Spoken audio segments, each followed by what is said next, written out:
Hi friends, good morning. Welcome back to Tejaswini YouTube channel. ಸ್ನೇಹಿತರೆ, ಇವತ್ತು ನಿಮ್ಗೆ ನಮ್ಮ ಹಳ್ಳಿನ ತೋರಿಸ್ತಿದ್ದೀನಿ. ಇದು ಸಣ್ಣ ಹಳ್ಳಿ, ಒಂದು 25ರಿಂದ 30 ಮನೆ ಇದೆ ಅಷ್ಟೇ. ಇಲ್ಲಿ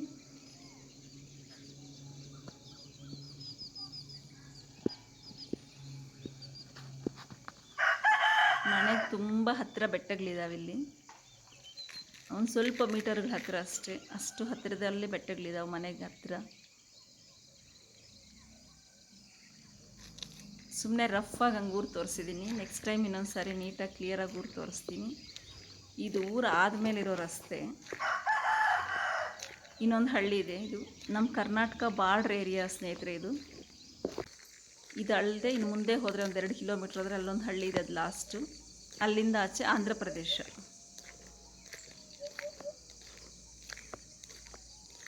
ಈ ಊರಲ್ಲಿ ಇದು ಸ್ಕೂಲು, ಊರಿನ ಸ್ಕೂಲು. ಸದ್ಯಕ್ಕೆ ಹಾಳು ಬಿದ್ದಂಗೆ ಆಗೋಗಿದೆ ಸ್ಕೂಲ್. ಯಾಕಂತಂದರೆ ಯಾರೂ ಮಕ್ಕಳಿಲ್ಲ ಸ್ನೇಹಿತರೆ. ಈಗ ಊರು ಚಿಕ್ಕೂರು, ಜೊತೆಗೆ ಇಲ್ಲಿ ಯಾರೂ ಹೊರಗಡೆ ಹೋಗಿ ಎಲ್ಲರೂ ಲೈಫ್ ಲೀಡ್ ಮಾಡ್ತಿದ್ದಾರೆ. ಯಾಕಂದರೆ ಇಲ್ಲಿ ಬದುಕೋದು ಏನಾದರೂ ವ್ಯವಸಾಯ ಮಾಡಿದ್ರೆ ಮಾಡ್ಬೋದು, ಇಲ್ಲಾಂದರೆ ಇನ್ನು ಬೇರೆ ಏನು ಬೆನಿಫಿಟ್ಟು ಇಲ್ಲ. ಅದಕ್ಕೆ ಬೆಂಗಳೂರು ಅಲ್ಲೂ ಇಲ್ಲೂ ಹೋಗಿ ಸೆಟ್ಲ್ ಆಗಿದ್ದಾರೆ. ಸದ್ಯಕ್ಕೆ ಇಲ್ಲಿ ಬಂದಿರೋದು ಅಂತಂದರೆ ಏನಾದರೂ ಕೆಲಸ ಮಾಡೋರು, ರಸ್ತೆ ಕೆಲಸ ಮಾಡೋರು, ಪೈಪ್ಲೈನ್ ಕೆಲಸ ಮಾಡೋರು, ಎಲೆಕ್ಟ್ರಿಕ್ ಕೆಲಸ ಮಾಡೋರು, ಏನಾದರೂ ದೊಡ್ಡ ದೊಡ್ಡ ಕೆಲಸಗಳಿದ್ದವ್ರು ಬಂದು, ಹೊರಗಿನವ್ರು ಬರ್ತಾರಲ್ಲ, ಒಂದು 15 ದಿನ 20 ದಿನ ಆ ಥರ ಇದ್ದು ಕೆಲಸ ಮಾಡ್ಕೊಂಡು ಹೋಗೋರು, ಆ ಥರದವ್ರು ಬಂದು ಇಲ್ಲಿದ್ದು ಸ್ಟೇ ಇದ್ದು ಅವ್ರ ಕೆಲಸಗಳು ಮುಗಿಸ್ಕೊಂಡು ಹೋಗ್ತಾರೆ. ಅವ್ರಿಗಂತೂ ಅನುಕೂಲನೇ ಆಗಿದೆ. ಹೀಗೆ ಮುಂದೆ ಹೋದರೆ, ಇನ್ನು ಸ್ವಲ್ಪ ಮುಂದೆ ಹೋದರೆ ಒಂದು ಕೆರೆ ಬರುತ್ತೆ. ಕೆರೆ ತುಂಬ ಚೆನ್ನಾಗಿದೆ. ಅಂದರೆ ಮಾಮೂಲಿ ಎಲ್ಲ ಕೆರೆಗಳಿದ್ದಂಗೆ ಇದೆ. ಏನು ಇದು ವಿಚಿತ್ರನ ಇವ್ರಿಗೇನು ಅಂತೀರೇನೋ. ಬೆಟ್ಟಗಳ ಮಧ್ಯೆ ಇದೆ. ನೀವು ಒಂದು ಸಾರಿ ಡೈರೆಕ್ಟಾಗಿ ಇಲ್ಲಿ ಬಂದು ಈ ಥರ ಅನುಭವಿಸಿ ಹೋದರೆ ತುಂಬ ಚೆನ್ನಾಗಿದೆ ಅನಿಸುತ್ತೆ ನಿಮಗೆ ಕೂಡ. ಏನು ಡಿಸ್ಟರ್ಬೆನ್ಸ್, ಒಂದಿಷ್ಟು ಕೂಡ ಡಿಸ್ಟರ್ಬೆನ್ಸ್ ಇಲ್ಲ ಸ್ನೇಹಿತರೆ. ಇಲ್ಲಿ ಈ ರೈಟ್ ಸೈಡಿಗೆ ಕೆರೆ, ಲೆಫ್ಟ್ ಸೈಡಿಗೆ ಯಾರೋ ಬೇರೆ ಕಡೆಯಿಂದ ಬಂದು ಒಂದು ಫ್ಯಾಮ್ಲಿ ಸೆಟ್ಲಾಗಿದ್ದಾರೆ. ನೋಡಿ ಕೆರೆ ಎಷ್ಟು ಚೆನ್ನಾಗಿ ಕಾಣಿಸ್ತಿದೆಯಲ್ಲ.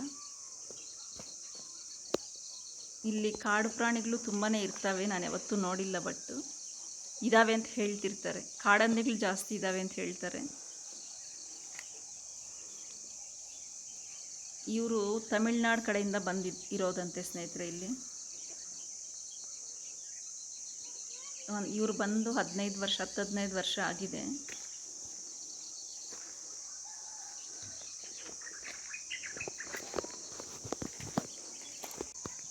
ಈ ಊರಿಗೆ ಒಂದು ಹಸಿರು ಹೊನ್ನೂರು ಅಂತ ಹೆಸರು ಇಟ್ಟಿದ್ದಾರೆ. ಹೆಸರಿಗೆ ತಕ್ಕಂಥ ಪ್ಲೇಸಲ್ಲೇ ಇದೆ ಸ್ನೇಹಿತರೆ. ಇದು ಚೆನ್ನಾಗಿ ಶೂಟ್ ಆಗೋ ಥರ ನೇಮ್ ಇಟ್ಟಿದ್ದಾರೆ. ಇವರು ಒಂದು 6 ಮನೆ ಕಟ್ಕೊಟ್ಟಿದ್ದಾರೆ. ಇವರು ತಮಿಳ್ನಾಡಲ್ಲಿ ಎಲ್ಲೋ ಕಾಲುವೆಗಳಲ್ಲಿ ಆ ಥರ ಸೈಡಲ್ಲಿ ಮನೆಗಳು ಕಟ್ಕೊಂಡಿದ್ರಂತೆ.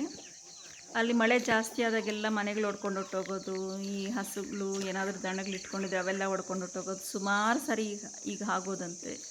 ಹೇಗೆ ಜೀವನ ಮಾಡೋದು ಅಂತ ಯೋಚನೆ ಮಾಡ್ಕೊತ ಏನೋ ಎಳೆಗಳು ಅದು ಇದು ಕಾಡಲ್ಲಿ ಸಿಗೋ ಎಳೆಗಳಿಗೋಸ್ಕರ ಬಂದಿರೋದು ಇವರು. ಬಂದು ಈ ಕಾಡು ದೊಡ್ಡದಾಗಿದೆ, ಇಲ್ಲಿ ಚೆನ್ನಾಗಿ ಸಿಗ್ತಾಯಿದೆ, ನಮಗೆ ಸ್ವಲ್ಪ ಬಿಸ್ನೆಸ್ ಹೊಟ್ಟೆಪಾಡು ನಡೆಯುತ್ತೆ ಅಂತ ಕಾಡಲ್ಲೇ ಉಳ್ಕೊಂಡಿದ್ರಂತೆ. ಈ ಗ್ರಾಮಸ್ಥರು ಹೋಗ್ಬಿಟ್ಟು ಅವ್ರನ್ನ, ಯಾಕೆ ಕಾಡಲ್ಲಿ ಇರ್ತೀರ, ಏನಾದರೂ ತೊಂದರೆ ಆದರೆ ಯಾರು ನೋಡ್ತಾರೆ, ಊರಿಗೆ ಹತ್ತಿರ ಬಂದಿರಿ, ನಮ್ಮ ಕೈಯಲ್ಲಾದ ಹೆಲ್ಪ್ ನಾವು ಮಾಡ್ತೀವಿ ಅಂತ ಹೇಳಿ ಕರ್ಕೊಂಬಂದು ಇಲ್ಲಿ ಇರಿಸಿದ್ದಾರೆ ಅವ್ರನ್ನ. ಏನೋ ಅವ್ರ ಕೈಲಾದಷ್ಟು ಬೇರೆಯವ್ರ ಕೈಯಲ್ಲೆಲ್ಲ ಮಾಡಿಸಿದ್ದಾರೆ. ಬಂದಾಗ 8 ಜನ ಬಂದಿರೋದು, ಇವಾಗ 20 ಜನ ಆಗಿದೆ. 16-15 ವರ್ಷ ಆಗಿದೆ ಇವ್ರು ಬಂದು ಇಲ್ಲಿಗೆ. ಮೊದಲಿಗೆ ಇವ್ರು ಬಂದು ಒಂದು 4-5 ವರ್ಷ ಕೆರೆ ನೀರು ಯೂಸ್ ಮಾಡ್ಕೊತಿದ್ರು. ಈಗ ಊರಿಂದ ಪೈಪ್ಲೈನ್ ಹಾಕ್ಕೊಟ್ಟಿದ್ದಾರೆ. ಇವ್ರೊಂಥರ ಆರಾಮ್ ಲೈಫ್ ಅನಿಸುತ್ತೆ ಸ್ನೇಹಿತರೆ ನನಗೆ ನೋಡಿದ್ರೆ. ಯಾಕಂದರೆ ಯಾವುದೇ ಟೆನ್ಷನ್ ಇಲ್ಲ. ಅವರು ಎಷ್ಟು ಬೇಕೋ ಅಷ್ಟು ದುಡ್ಕೊತಾರೆ, ಆರಾಮಾಗಿ ತಿಂತಾರೆ. ನಮ್ಗೆ ದಂಡ್ಯಾಗ ಆಸ್ತಿ ಮಾಡಬೇಕು, ಅದು ಮಾಡಬೇಕು, ಇದು ಮಾಡಬೇಕು ಅನ್ನೋದು ಇಲ್ದಿರ ಇರೋಷ್ಟು ನೆಮ್ಮದಿಯಲ್ಲಿದ್ದಾರೆ. ನನಗೆ ಗೊತ್ತಾದಂಗೆ ನೆಮ್ಮದಿ ಲೈಫ್ ಇವ್ರದ್ದೇ ಅನಿಸುತ್ತೆ. ಎಷ್ಟಿದ್ರೆ ಏನು ಸ್ನೇಹಿತರೆ ನಮಗೆ, ಅವರು ಪಡೋದು ನಮ್ಮ ಹೊಟ್ಟೆ ಪಾಡಿಗೆ, ದಂಡ್ಯಾಗಿರೋರು ಪಡೋದು, ಕಷ್ಟಪಡೋದು ಹೊಟ್ಟೆ ಪಾಡಿಗೆ ತಾನೆ. ಜಾಸ್ತಿ ಆಸೆಗಳು ಇಟ್ಕೊಂಡಿರ ನೆಮ್ಮದಿಯಾಗಿ ಲೈಫು, ನಮ್ಮ ಹೆಲ್ತ್ ನೋಡಿಕೊಂಡು ನೆಮ್ಮದಿ ಲೈಫ್ ಮಾಡಿ ಸ್ನೇಹಿತರೆ ಎಲ್ಲರೂ.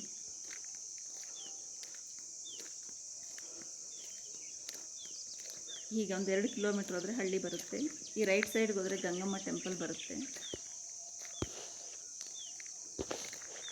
ಈ ಗಂಗಮ್ಮ ಟೆಂಪಲ್ ತುಂಬ ಪವಾಡನಂತೆ ಸ್ನೇಹಿತರೆ. ಇದಕ್ಕೆ ದಾರಿ ಕೂಡ ಬೆಟ್ಟದಲ್ಲಿ ಕಾಲ್ನಡಿಗೆಯಲ್ಲಿ ಮಾಡಿದ್ದು, ಸಣ್ಣ ದಾರಿ ಮಾಡಿದ್ದು ಮೊದಲಿಗೆ. ಈಗ ಹಳ್ಳಿ ಸುತ್ತಮುತ್ತಲ ಗ್ರಾಮಸ್ಥರೆಲ್ಲ ಸೇರಿ ಒಂದು ಸ್ವಲ್ಪ ದಾರಿನೂ ಮಾಡಿದ್ದಾರೆ, ಮಹಾದ್ವಾರ ಮಾಡಿದ್ದಾರೆ. ಮಹಾದ್ವಾರ ಇನ್ನೂ ಕನ್ಸ್ಟ್ರಕ್ಷನ್ ನಡೀತಿದೆ.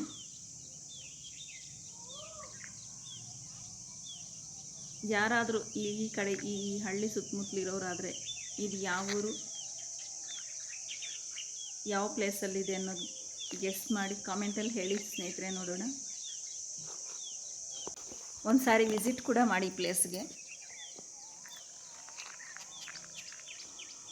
ಒನ್ ಡೇ ಪಿಕ್ನಿಕ್ ಥರ ಬರ್ಬೋದು. ಅಂದರೆ ತುಂಬ ಈ ಬೇಸಿಗೆಯಲ್ಲಂತೂ ತುಂಬ ಚೆನ್ನಾಗಿರುತ್ತೆ. ಮಾರ್ನಿಂಗ್ ಬಂದುಬಿಟ್ಟು ಫುಲ್ ಡೇ ಇಲ್ಲೇ ಸ್ಪೆಂಡ್ ಮಾಡಿ ಈವ್ನಿಂಗ್ವರೆಗೂ ಇದ್ದು ಹೋಗ್ಬೋದು.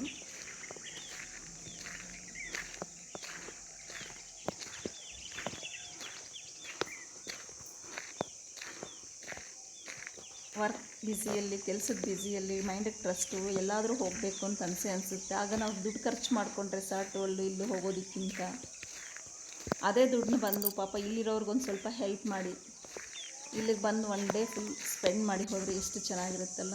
ಈ ಥರದ ವಾತಾವರಣ ನೀವು ಎಷ್ಟು ದುಡ್ಡು ಕೊಟ್ಟರೂ ಬರಲ್ಲ ಸ್ನೇಹಿತರೆ. ನಾನು ನಿಜವಾಗ್ಲೂ ಹೇಳ್ತಾ ಇದ್ದೀನಿ, ಖಂಡಿತವಾಗೂ ಹೇಳ್ತಾ ಇದ್ದೀನಿ.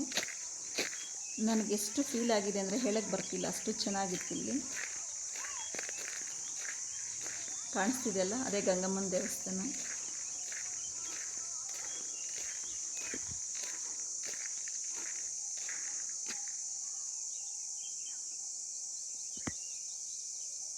ಒಂಥರ ಪಕ್ಷಿಗಳ ಸೌಂಡು ಎಷ್ಟು ಸೈಲೆಂಟಾಗಿದೆ. ಆ ಗಾಳಿ ಸೌಂಡು, ಸಣ್ಣ ಪಕ್ಷಿ ಕೂಗೋದು ಕೂಡ ಕೇಳಿಸ್ತಿದೆ, ಅಷ್ಟು ಸೈಲೆಂಟಾಗಿದೆ. ಇದು ಹುಣಸೆ ಮರದಲ್ಲೇ ಆಳದ ಮರ ಬಂದಿದೆ ಸ್ನೇಹಿತರೆ. ಅದು ಬುಡದಿಂದ ಭೂಮಿಯಿಂದ ಬಂದಿಲ್ಲ, ಮರದಲ್ಲೇ ಎಲ್ಲೋ ಹುಟ್ಕೊಂಡಿದೆ ನೋಡಿ.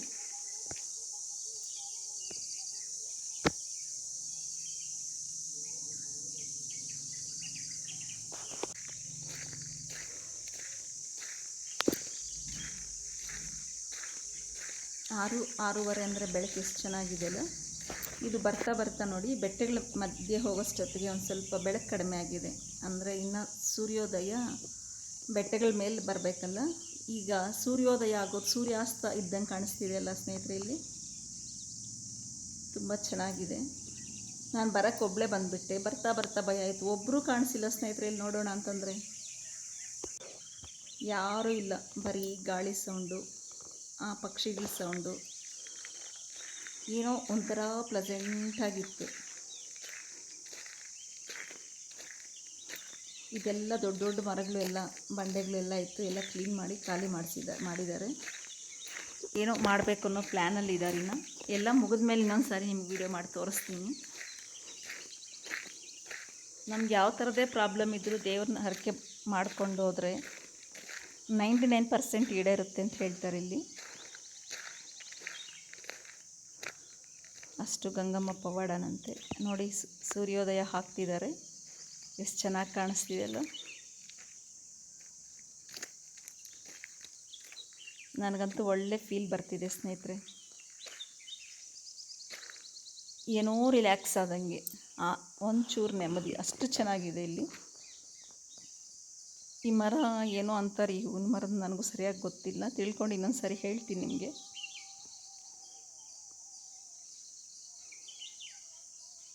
ಮೊದಲಿಗೆ ಮಳೆ ಬಂದು ಕೆರೆ ತುಂಬಿಕೊಂಡ್ರೆ ಗಂಗಮ್ಮ ಟೆಂಪಲ್ ಚಿಕ್ಕದಾಗಿತ್ತು. ನಾನು ನೋಡಿದಾಗ ಕೂಡ ಒಬ್ಬರು ತಲೆ ಬಗ್ಗಿಸ್ಕೊಂಡು ಒಳಗಡೆ ಹೋಗ್ಬೋದು, ಪೂಜೆ ಮಾಡ್ಕೊಂಡು ಬರ್ಬೋದು, ಆ ಥರ ಇತ್ತು.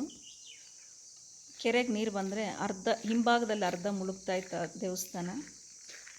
ಮತ್ತು ಅದನ್ನೆಲ್ಲ ತೆಗೆದು ಸ್ವಲ್ಪ ಹೈಟ್ ಮಾಡಿದ್ದಾರೆ. ಮೊದಲಿಗೆ ಈ ಬಂಡೆ ಕೆಳಗಡೆನೇ ಇದ್ದಿದ್ದಂತೆ ದೇವರು. ನಾನು ನೋಡಿದಾಗ ಇಷ್ಟು ಹೈಟ್ ಇರಲಿಲ್ಲ, ಒಂದು ಸ್ವಲ್ಪ ಸ್ಟೆಪ್ಸ್ ಏನಿರಲಿಲ್ಲ, ಒಳಗಡೆ ನಿಂತಿದ್ದೆಲ್ಲ ಹೈಟ್ ಮಾಡಿದಾಗ ಒಳಗಡೆಗೆ ಹೋಗಿದ್ದಾರಲ್ಲ, ಅಲ್ಲಿ ಪ್ಲೇಸ್ ಒಳಗಡೆಗೆ ಹೋಗಿದೆ. ಒಳಗಡೆ ಹೋಗಿ ತೋರಿಸ್ಬೇಕು ಆಗಿತ್ತು, ಬಟ್ ನನಗೆ ಹೋಗೋಕ್ಕೆ ಭಯ ಆಗ್ತಿದೆ. ಯಾಕಂದರೆ ಒಬ್ಬಳೇ ಬಂದಿದ್ದೀನಿ. ನೆಕ್ಸ್ಟ್ ಇನ್ನೊಂದು ಸಾರಿ ಯಾರ ಜೊತೆ ಎಲ್ಲಾದರೂ ಬಂದು ಒಳಗಡೆ ಹೋಗಿ ವಿಡಿಯೋ ತೆಗೆದು ತೋರಿಸ್ತೀನಿ ಸ್ನೇಹಿತರೆ. ಸಾರಿ.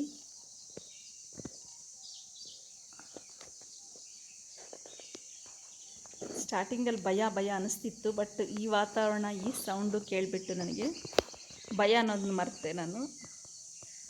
ಊರಿಂದ 1 ಕಿಲೋಮೀಟ್ರ್ ಅಷ್ಟು ದೂರ ಇದೆ ಇದು. ಆ ಕಡೆ ಕಾಣಿಸ್ತಿರೋದು, ಯಾರಾದರೂ ಬಂದರೆ, ಏನಾದರೂ ಹರಕೆ ಹೊತ್ಕೊಂಡೋಗಿರೋರು ಏನಾದರೂ ಇಲ್ಲಿ ಮಾಡಬೇಕು ಅಂತ ಬಂದಾಗ ಅಲ್ಲಿ ಫಂಕ್ಷನ್ ಮಾಡಿಕೊಂಡು ಅಲ್ಲೇನಾದರೂ ಅಡುಗೆಗಳು ಮಾಡಿಕೊಂಡು ಸ್ಟೇ ಇದ್ದು ಹೋಗೋಕ್ಕೆ ಅಂತ ಮಾಡಿದ್ದಾರೆ. ಒನ್ ಡೇ ಪಿಕ್ನಿಕ್ ಬಂದು ಆರಾಮಾಗಿದ್ದು ಹೋಗ್ಬೋದು. ಭಯ ಇಲ್ಲದೆ ಧೈರ್ಯ ಇರೋರು ಆದರೆ ಬಂದು ನೈಟಲ್ಲಿ ಕೂಡ ಇಲ್ಲೇ ಸ್ಟೇ ಮಾಡಿ ಹೋಗ್ಬೋದು, ಯಾಕಂದರೆ ಇರೋಕ್ಕೆ ಪ್ಲೇಸ್ ಇದೆ. ಇದನ್ನೆಲ್ಲ ನಾವು ಫೀಲ್ ಆಗೋಣ, ನೋಡೋಣ ಅಂತ ಆಸೆ ಇದ್ದರೆ ಬರ್ಬೋದು. ಒಂದು ಸಾರಿ ಟ್ರೈ ಮಾಡಿ ನೋಡಿ ಸ್ನೇಹಿತರೆ, ಇಲ್ಲಿ ಸ್ಟೇ ಇರೋಕ್ಕಾಗುತ್ತೆ. ಅಂದರೆ ನಮ್ಗೆ ರೆಸಾರ್ಟಲ್ಲಿರೋ ಅನುಕೂಲಗಳೇನಿರಲ್ಲ, ನಾರ್ಮಲ್ ಲೈಫು, ಹ್ಯಾಪಿಯಾಗಿರ್ಬೋದು ನನಗೆ ಗೊತ್ತಾದ ಮಟ್ಟಿಗೆ.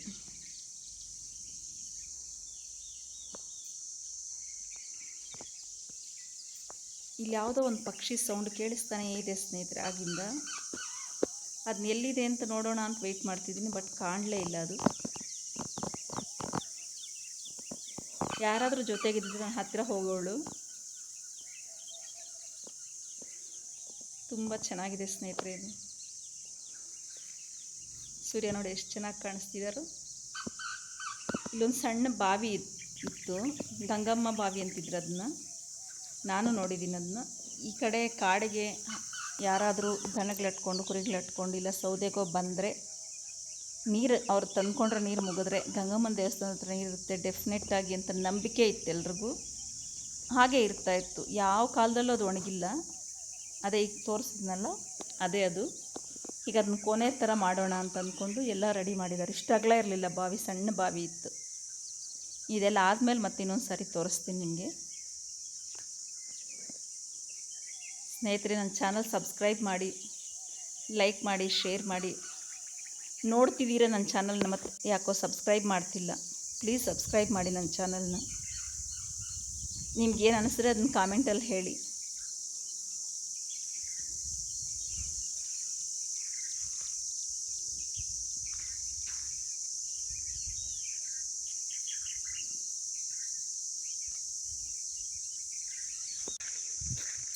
ನೀವೆಲ್ಲ ಸೇರಿ ನನಗೊಂದು ಸಪೋರ್ಟ್ ಮಾಡಿದ್ರೆ ನನಗೂ ಸ್ವಲ್ಪ ಮಾಡೋಣ ಹುಮ್ಮಸ್ಸು ಬರುತ್ತೆ. ನನಗೆ ಇನ್ನೂ ಮಾಡೋಣ ಆಸೆ, ತುಂಬ ಆಸೆಯಿಂದ ನಾನು ಚಾನಲ್ ಓಪನ್ ಮಾಡಿದ್ದೀನಿ.